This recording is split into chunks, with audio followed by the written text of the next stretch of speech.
A girl driving the old blue sedan was a senior at the high school. She lived on a farm about 8 miles away and used the car to drive back and forth.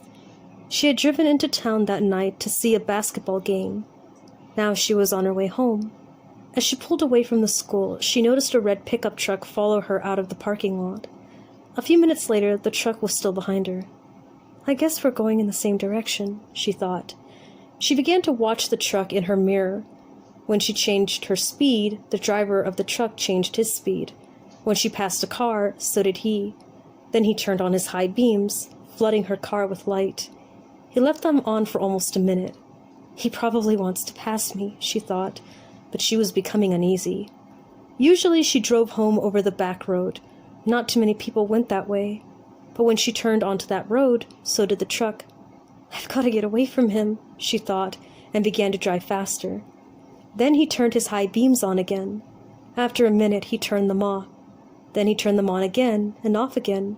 She drove even faster, but the truck driver stayed right behind her. Then he turned his high beams on again.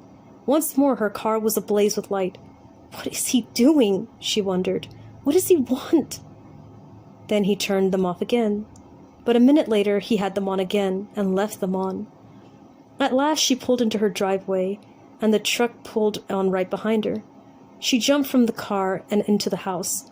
"Call the police!" she screamed at her father. Out in the driveway, she could see the driver of the truck. He had a gun in his hand. When the police arrived, they started to arrest him, but he pointed to the girl's car. "You don't want me," he said. "You want him." Crouched behind the driver's seat, there was a man with a knife. As the driver of the truck explained it, the man slipped into the girl's car just before she left the school. He saw it happen, but there was no way he could stop it. He thought about getting the police, but he was afraid to leave her, so he followed her car.